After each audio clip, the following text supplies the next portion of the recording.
Welcome to new TV Telugu. YCP MLC Duvvada Srinivas episode రోజుకో మలుపు తిరుగుతోంది. దువ్వాడ శ్రీనివాస్ వాణిల మధ్యలో మాధురి విషయం ఇప్పుడు ఏపీలో హాట్ టాపిక్ గా మారింది.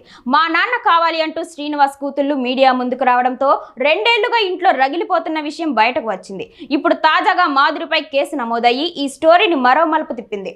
వైసీపీ ఎమ్మెల్సీ దువ్వాడ శ్రీనివాస్తో అక్రమ సంబంధం పెట్టుకున్నారనే ఆరోపణలు ఎదుర్కొంటున్న దివ్వెల మాధురిపై పోలీసులు కేసు నమోదు చేశారు. దీనికి ప్రధాన కారణం నిన్న ఆమెకు యాక్సిడెంట్ అవ్వడమే. నిన్న ఆత్మహత్యకు ప్రయత్నించిన మాధురి ఆ కోపంలో కార్ యాక్సిడెంట్ చేసి తన కారును మరో కారు ఢీకొట్టింది. ఆమెను స్థానిక ఆసుపత్రికి తరలించి మెరుగైన వైద్యం కోసం ప్రైవేటు ఆసుపత్రికి తరలించారు.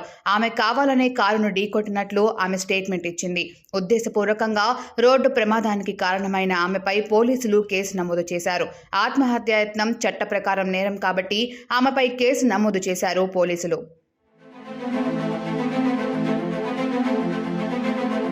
పలాస హైవేపై నిన్న ఈ రోడ్డు ప్రమాదం జరిగింది. ఆమె ప్రయాణిస్తున్న కారు పూర్తిగా ధ్వంసమైంది. ఆమె కారు కావాలనే అలా నడిపానని, ఆత్మహత్యాయత్నం చేశానని తెలిపారు. ఆమె కారును అజాగ్రత్తగా నడిపి ఇతరుల ప్రాణాలకు హాని కలిగించిందని ఆరోపిస్తూ కొత్తగా ఏర్పాటు చేసిన ఇండియన్ పీనల్ కోడ్ సెక్షన్ 125 కింద కేసు నమోదైంది. తనపై, తన పిల్లలపై తప్పుడు కేసులు పెట్టిన దువ్వాడ శ్రీనివాస్ భార్య వాణి తనకు క్షమాపణ చెప్పకపోతే ఆత్మహత్య చేసుకుంటా అని మాధురి అన్నారు. దీంతో ఆమె తీరు పోలీసులను టెన్షన్కు గురిచేస్తోంది. ఇటీవల దువ్వాడ శ్రీనివాస్ టెక్కలిలో కొత్త ఇంటికి వెళ్లారు. ఆ ఇంట్లో మాధురి కూడా ఉన్నారు. ఆ ఇంటికి వాణిని అనుమతించట్లేదు.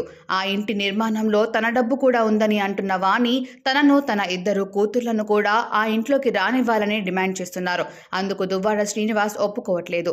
ఆస్తి కోసమే వాణి ఈ డ్రామా ఆడుతుందని, శ్రీనివాస్ని రకరకాలుగా ఇబ్బంది పెడుతుందని మాధురి అంటున్నారు. తనపై వస్తున్న అసత్య ఆరోపణలను తట్టుకోలేకే ఆత్మహత్యకు యత్నించానని ఆమె అంటున్నారు. అటు వాణి మాత్రం టెక్కలిలోని శ్రీనివాస్ ఇంటి బయటే ఉండి ధర్నా చేస్తున్నారు. ఇంటికి అనుమతించే వరకు వెనక్కి తగ్గే ప్రసక్తే లేదు అంటున్నారు. మరోవైపు దువ్వాడ శ్రీనివాస్ ఇంటి ముందు వాణి, ఆమె కుమార్తెలు 4వ రోజు కూడా నిరసన కొనసాగిస్తున్నారు. మా నాన్నగారు మాకు కావాలి అని కోరుకుంటున్న ఈ ఎపిసోడ్ రానున్న రోజుల్లో ఇంకెన్ని మలుపులు తిరుగుతుందో వేచి చూడాల్సిందే.